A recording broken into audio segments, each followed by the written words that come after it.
Hey squaddies, good morning, good afternoon, and good evening whenever you're listening or watching. Hello. Be sure to check out memberships. You can join if you're interested. You'll be in the company of equally amazing squaddies. And just like with all my information, I'll put the links inside the description box. Thanks. Quick add-in regarding this podcast. This story wasn't going to even be originally ended. I just decided to just add it on, a quick add-on. I'm going to do a separate podcast regarding this news right here, but I just wanted to just add on regarding Harry's father, Charles. You know, he's been diagnosed with cancer and will be avoiding public events after being advised by his doctors to minimize in-person contacts, Buckingham Palace announced Monday. The announcement marks a striking departure from the past when monarchs' ailments were often hidden from the public, according to royal experts. Kind of reminds me of that other quote-unquote royal who's been missing in action since December 28th. But anyway, let's carry on with this. During the King's recent hospital procedure for a benign prostate enlargement, a separate issue of concern was noted, the palace said in an email statement. Subsequent diagnostic tests have identified a form of cancer. The statement also didn't specify what stage the cancer was found. Separately, Buckingham Palace said Charles did not have prostate cancer. The news comes a week after both Kate and Charles were discharged from a private London clinic after medical procedures. By the way, we got to see Charles go in and out of this particular clinic while we didn't see Kate go in or out. Just decided to, wanted to remind you all that. The statement also added that His Majesty has today commenced a schedule of regular treatments, during which time he has been advised by doctors to postpone public-facing duties.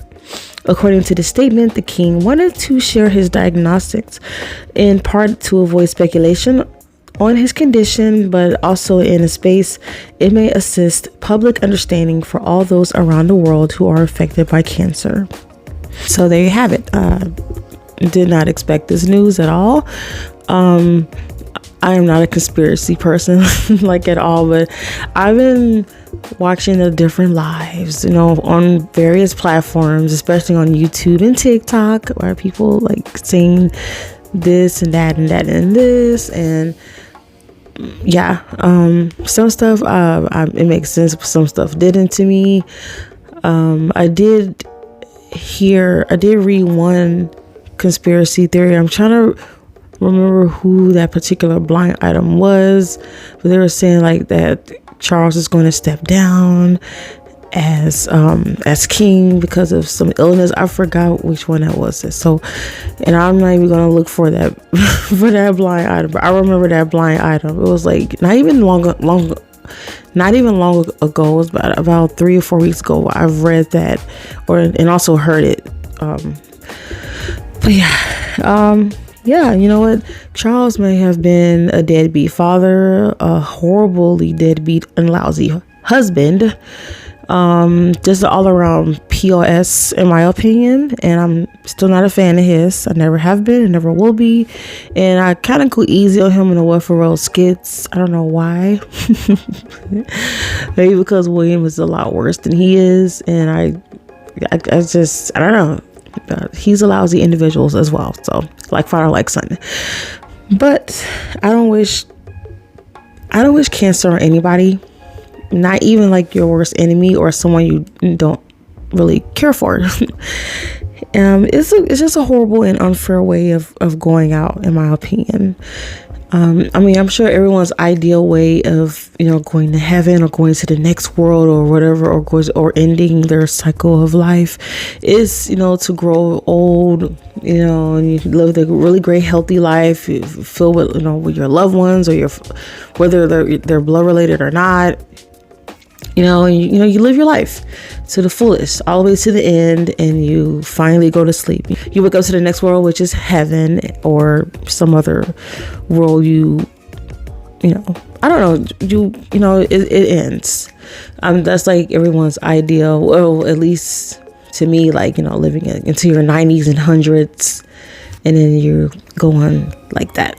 Like, no one wants to be sick, and no one wants to go through, no one wants to feel like they're a burden to anything. So whatever stage his cancer is, I really hope that they caught it early so that he can go through the treatment and he can go back to work. He's up there in age. I mean, it depends on you, of the person. 75-year-olds, I've seen 75-year-olds who do marathons. Charles definitely is in no shape for doing a marathon, but I really do hope that his treatment works out for him. I hope that he survives. And I hope that he that he beats this. I really hope that he does. He waited his whole entire life to be a king, and yeah, and then I feel really bad for Harry. Like, I know that the media is going to try to like push him and pressure him into going over there across the pond to Sandy Island. I'm sure they wish they were. No, to Salting Island, and deal with those people, those rotten individuals. And Kate, she's been missing in action, MIA.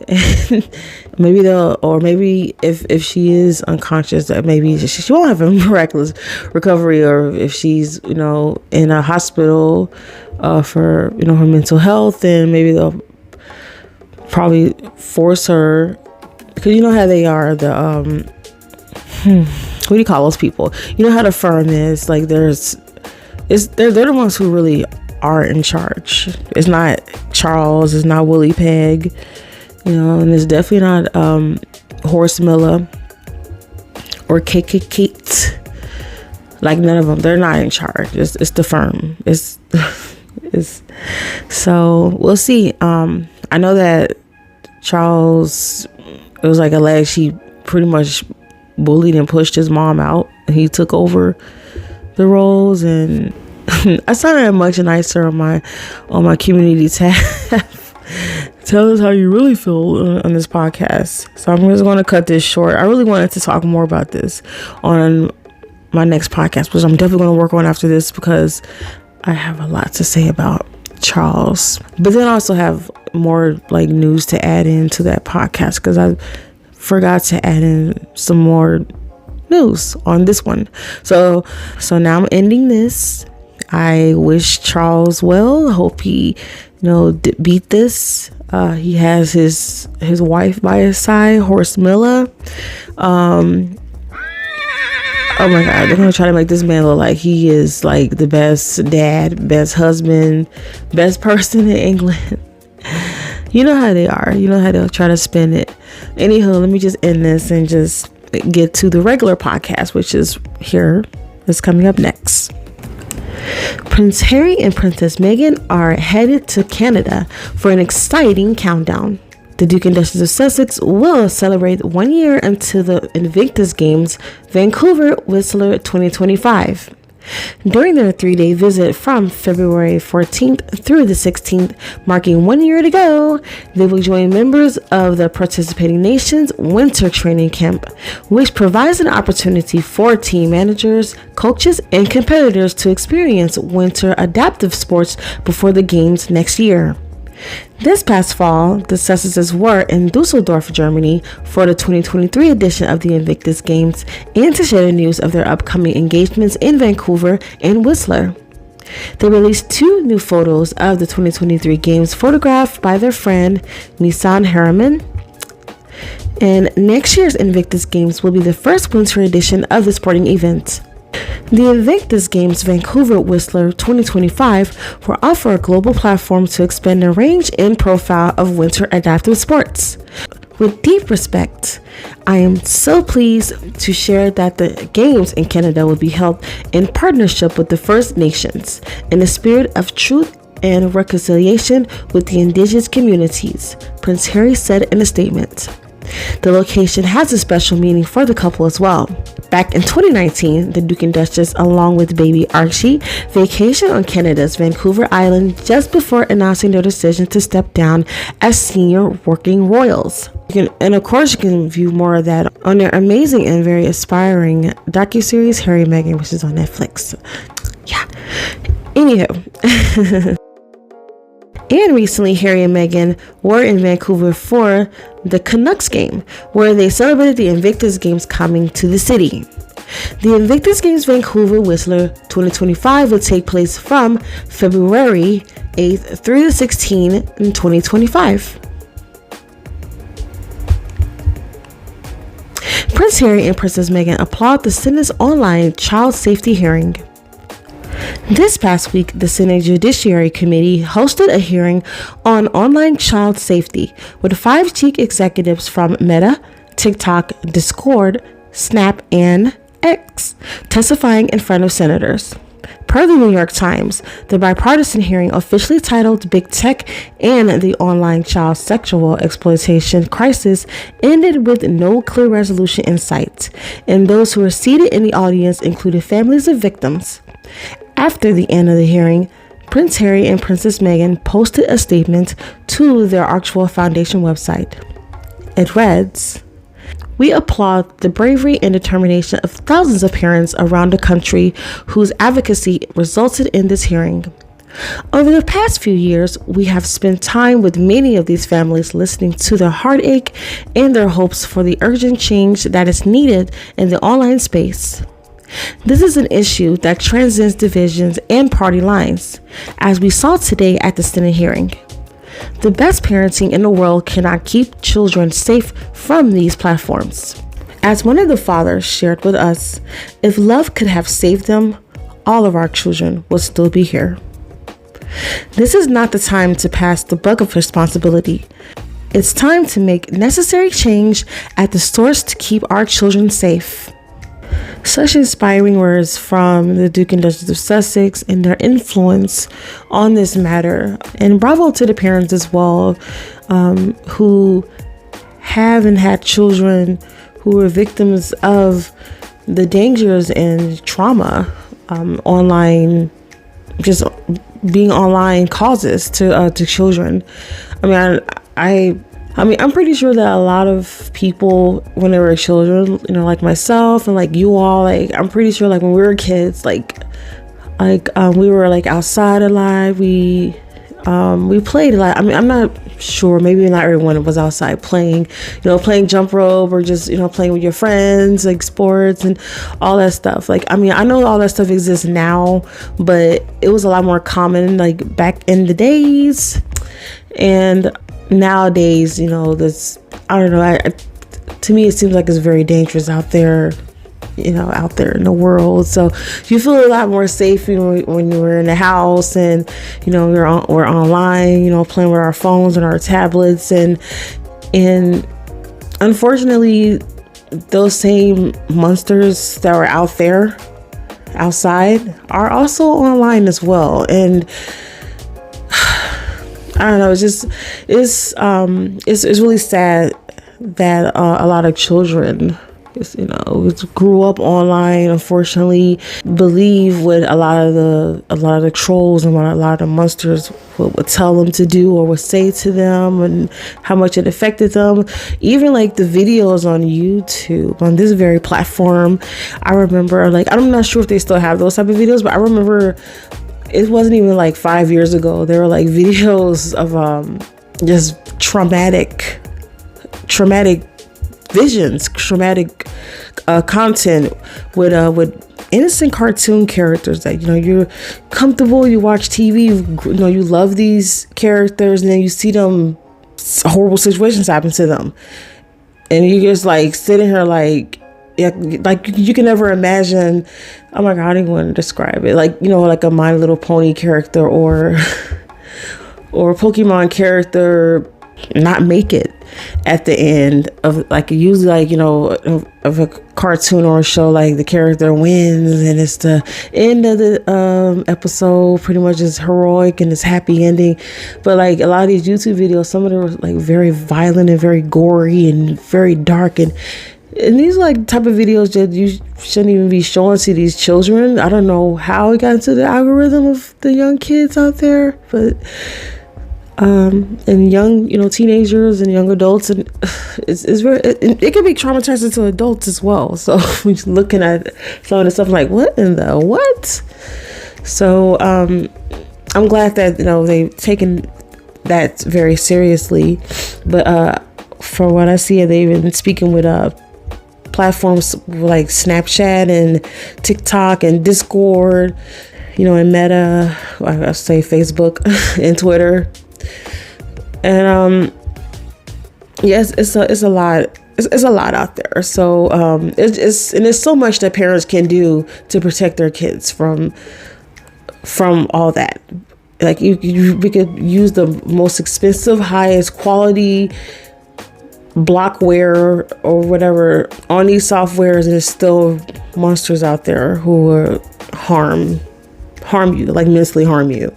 So good on Harry and Meghan for fighting extremely hard, along with the parents and families out there, for all of us, for everybody, for the United States. And I'm pretty sure if this will eventually grow out to be a global partnership and global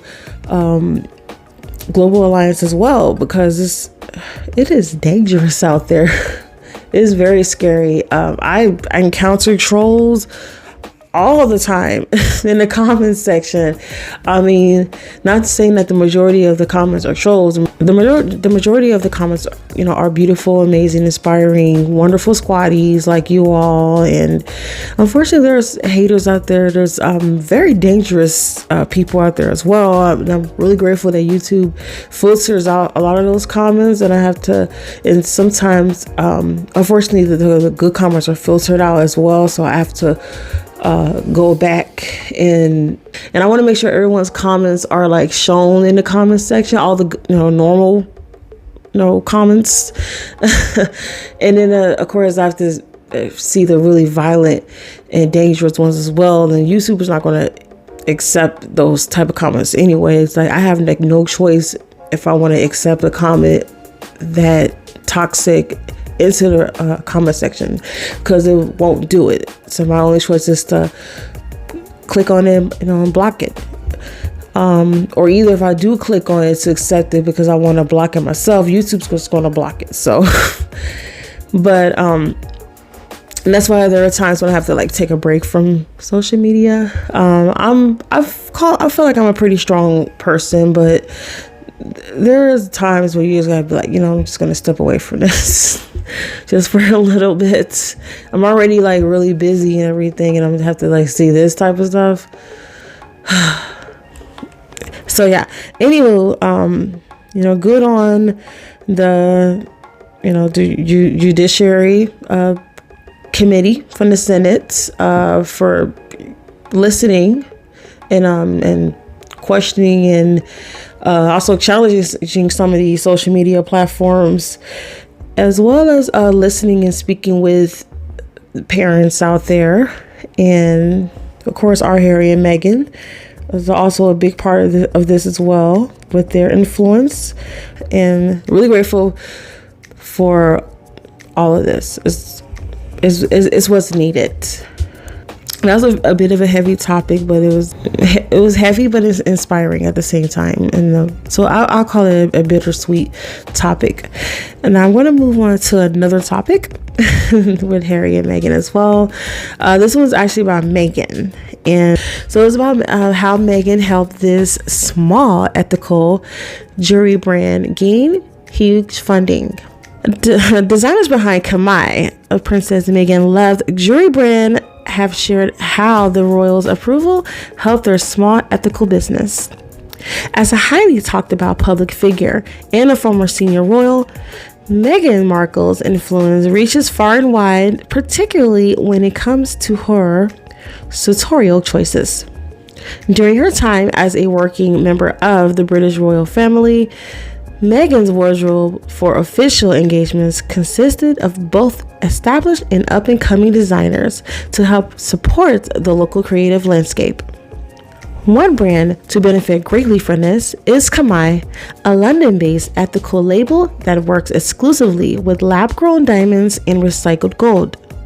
A few years after Meghan wore a couple of the brand's statement earrings in public, co-founders of Gimme, Jessica Warch and Sydney Newhall, sorry if I said the last name incorrectly, have shared how the royal support helped their small business secure huge funding. We've launched without an investment, and then 2 months after our investment, we got Meghan to wear our pieces, which enabled us to grow the revenue significantly. And from there, we raised $1.2 million, Wark said in the latest episode of the BBC TV show Dragon's Den, on which they secured the investment. When investor Steve Bartlett asked how they got Meghan to wear their jewelry, Wark replied, "Cold emails. We're big believers in cold emails. It's the same way we got all our investors. We didn't know anyone in this space." And you know what? Congratulations to those ladies. Wonderful entrepreneurs doing what they can to get Princess Meghan Markle, Meghan the Duchess of Sussex, into wearing their jewelry. Their jewelry is actually really nice too. I've seen it. I've seen Meghan wear it, and yeah, it's really beautiful. And they were right about about the diamonds being lab grown. You could tell. It's very beautiful, and then the gold's recycled. You could tell by that as well. It's gorgeous to me. Like, even if it wasn't lab grown and recycled, it's still beautiful. But like, how I love their look. So it's lovely. I'll put a link to their website if you're interested in buying from their store. But congratulations to those ladies. Congratulations to them. The Markle Sparkle, as they call it, does that to all the jewelry companies, fashion lines, shoe lines, accessories. So yeah, good for them.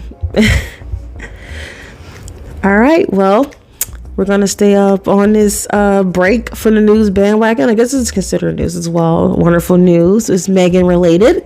And it's regarding her former show Suits, as it beats The Office in streaming record in 2023. In a report analyzing TV viewership in the United States throughout 2023, Nielsen found that Suits beat a record previously held by The Office for number of minutes watched in a single year. The legal drama raked up 57.7 billion total views in 2023, putting it just ahead of the 57.1 billion minutes of viewership accumulated by The Office in 2020. Wow. Not 57.700, or if that makes any sense, not 57.7 million, but 57.7 billion total views. That is a lot. Wow. Okay. So anyway, yeah. So congratulations to Suits. Like, wow. They like beat the record of The Office. Just it did that. More people were interested in Suits, as they rightfully, as they should. It's an amazing show. It's a terrific show. It's quite entertaining. It has pretty much everything that you could want in a show. I loved it. I watched it when it was running, actually, like when it first came out on the USA Network. Yeah, I used to watch it on its original run on USA Network, so I'm quite proud of that. I'm so proud. And Meghan was like one of the reasons why I watched it. I'm sure some of you already know, like, I've actually been a fan of Meghan without even really knowing. Like, I followed Meghan back when she was on Deal or No Deal, and like I seen her, like she looks like, I never forgot her, like her beautiful smile, her beautiful skin, her hair. Like, I knew she was like a mixed girl already, so I would be a little bit more biased, like in supporting the black girls and the mixed girls, because that's who I am. So I support all women. I'm a girl's girl anyway, but black girls and mixed girls, we gotta get more. We deserve a little bit more love, because sometimes people overlook us. So, you know what I'm talking about. If you're not black or mixed, whatever, but as a woman, you know what it's like to be overlooked. You could be a quite talented person and it's very smart and intelligent, and then someone just overlooks all of that and just pick the guy automatically. Like, I'm like, are you kidding me? So, you know what I'm talking about. So yeah, I follow Meghan way before she loved Harry, and I've seen her in commercials, and I would see her on different little things. I'm like, oh look, that's that girl from that show. You know, I would say, because I didn't really know her name. I just knew her, that girl. I've seen her before. Like, so I need to get back on topic now. I mean, so yeah. So when I saw her on Suits, I said, oh, that's that girl from that show. She was in that show with Howie Mandel. Like, I didn't really know the name of the show. I just remember her. It's just it was weird. It's weird. It is. So then I looked her up. I said, okay, Rachel Zane. And then it had, you know, her name.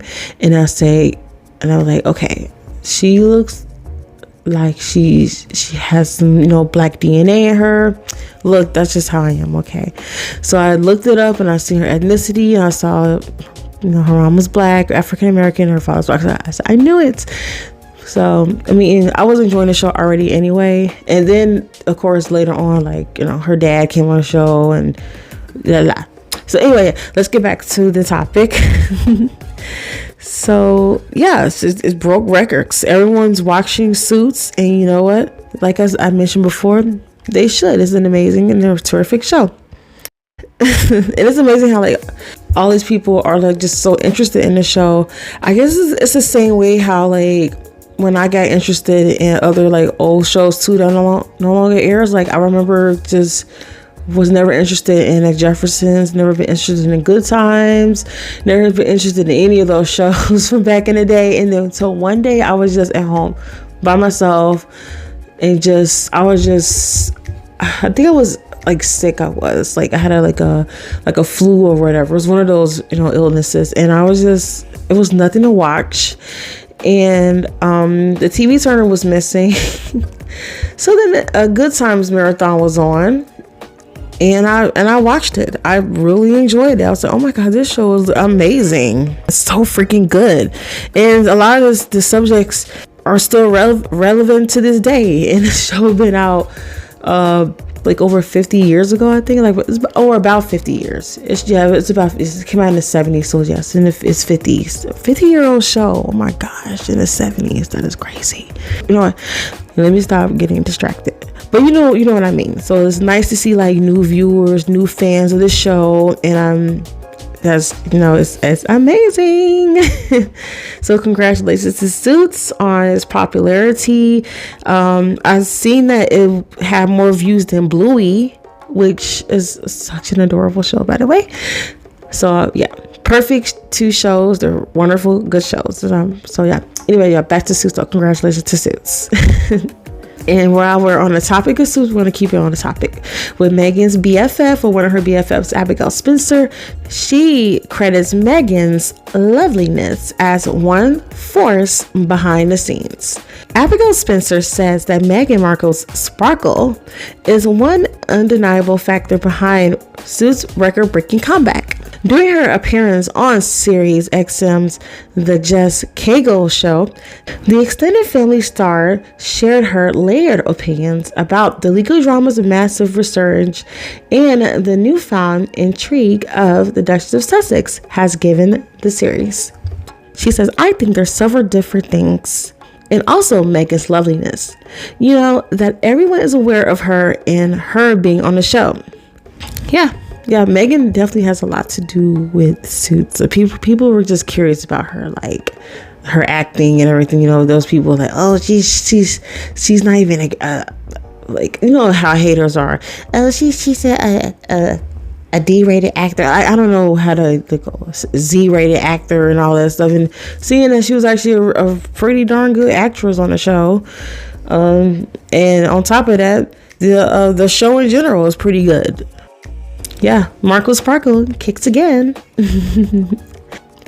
And staying on the Suits topic, did y'all see the ad that features some of the cast members? The ad was for Elf Cosmetics. They reunited for the ad. It was really cute, and it was a teaser. So it was like a teaser ad. So I'm pretty sure they'll have a lot more in the commercial. It featured the original cast members, some of them, which featured Gina Torres, Rick Hoffman, and Sarah Rafferty. And There's also a rumor that Meghan was in the commercial as well. People were like, you know, saying, is that Meghan's hand? Like, you know, is that Meghan passing it? So who knows? I mean, if it is, that's wild, as Meghan would say. I love that. But yeah, and we're still not done yet. Netflix teased more projects in the works for Harry and Meghan. There's a movie, a TV show, and multiple unscripted shows in the works. So, as we're all aware, you know, Prince Harry and Meghan's wonderful partnership and deal with Netflix, they have released 3 projects, all of which are docuseries. You know, the first being Harry and Meghan, following their love story. And then there was The Heart of an Invictus, about Prince Harry's Invictus Games, and Live to Lead, about inspiring world leaders. At a recent Netflix event, Netflix Chief Content Officer Bella Bellaria was asked about what the Sussexes were working on per deadline. But I appreciate him sharing what he shared. And he said that they have like a bunch of developments. They have a movie in development, a scripted series that they're working on. So all very early development with the movie, TV show, and a couple unscripted shows. But yeah, I'm pretty sure that there's more news regarding Harry and Meghan, but I wasn't able to fit it into this podcast. So if, you know, if I'm missing anything, just let me know. I can put it in another podcast. After this, I'm going to just start making time to do podcasts instead of just, you know, saying, oh, okay, this day is almost over. It's already 8:30. You know, I'm just going to squeeze it in there. My cat is like sleeping behind me. But yeah, I'm just going to just squeeze it in because it's like, I really want to talk about all this stuff, and it's just been building up inside of me. It really has. And these Welfare Royals are no different. So let's see what these crazy lunatics are up to now. I don't understand why people are speculating about my ex-wife's whereabouts.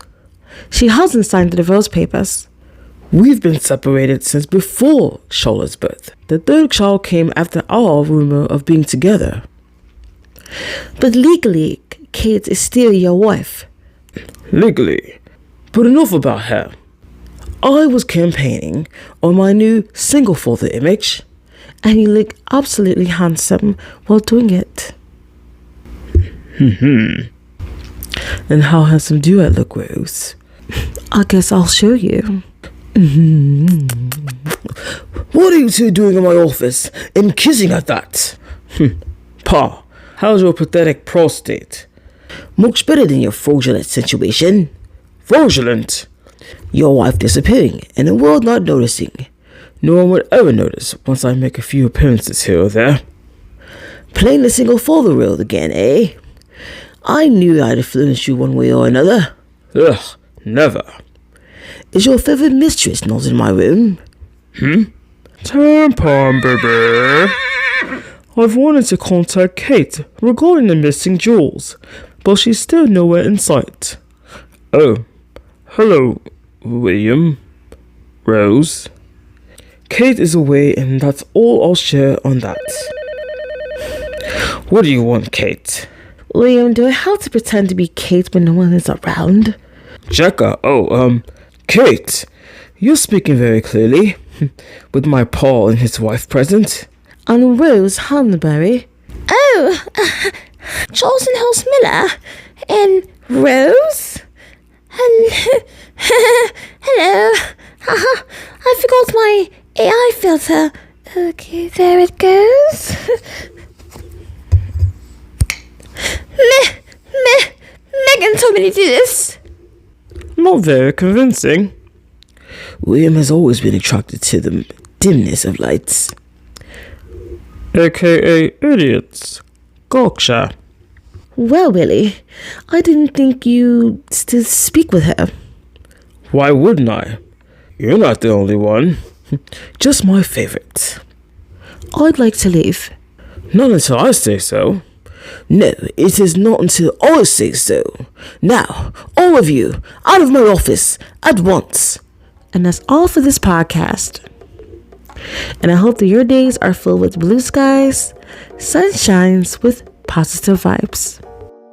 I'd like to thank you for watching.